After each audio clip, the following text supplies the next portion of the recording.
Hi అండి. Welcome to STV. నేను మీ అభి. తెలంగాణలో కొత్త రేషన్ కార్డులు ఎలా చెక్ చేసుకోవాలో, మరి మీకు రేషన్ కార్డులో పేర్లు యాడ్ అయ్యాయా? మరి మీకు కొత్త రేషన్ కార్డ్ వచ్చిందా అని ఎలా చెక్ చేసుకోవాలంటే, ముందుగా వచ్చేసి మీరు government of Telangana EPDS Telangana .gov.in అయితే లాగిన్ అయితే కావాలి. ఇది వచ్చేసి క్రోమ్‌లో మనకు అఫీషియల్ సైట్ అయితే ఓపెన్ అవుతుంది. ఇక్కడ ఎఫ్ఎస్‌సి రెఫరెన్స్ నంబర్ అని ఉంటుంది. రేషన్ కార్డ్ నంబర్, అలాగే ఓల్డ్ రేషన్ కార్డ్ నంబర్ అని ఉంటుంది. ఇలా చూసుకోవచ్చు మీరు క్లియర్‌గా.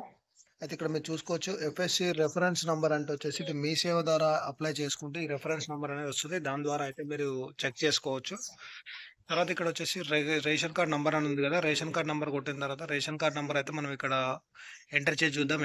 ఎంటర్ చేసిన తర్వాత మరి ఇక్కడ కొత్త రేషన్ కార్డ్ సంబంధించి మరి వచ్చిందా లేదా, మరి మనకు మేమైతే పిల్లల పేర్లు యాడ్ చేయాలని చెప్పి నేనైతే అనుకున్నాను. మరి మా పిల్లల పేర్లు యాడ్ అయ్యాయా లేదా ఒకసారి మీకు క్లియర్‌గా చూపెట్టే ప్రయత్నం అయితే చేశాను. ఇక్కడ సెర్చ్ కొడితే ఇక్కడ రాలేదు. ఓన్లీ మా 3 మెంబర్స్ ఎవరైతే ఉన్నామో మేము 3 మెంబర్స్ మాత్రమే ఇక్కడ వచ్చేసాము.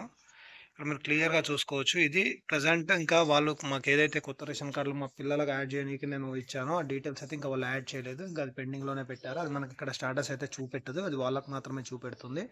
అలాగే మీకు ప్రజాపాలన ద్వారా ఏదైతే మీరు రేషన్ కార్డ్ కావాలని చెప్పేసి కుటుంబ సర్వే ద్వారా ఎవరైతే మీరు అప్లై చేసుకున్నారో, మీకు కూడా రేషన్ కార్డ్ కావాలంటే మాత్రం వాళ్ళు ఆటోమేటిక్‌గా వాళ్ళే మీ రేషన్ కార్డ్ అనేది చేసిస్తారు తప్ప, మీరైతే ఇగ ఆన్‌లైన్‌లో చెక్ చేసుకోవడానికి అయితే వీల్లేదు. చాలా మందైతే కొత్త రేషన్ కార్డ్ కోసం అడుగుతున్నారు కాబట్టి వీడియో అయితే చేస్తున్నాను. Thank you for watching Abhi info.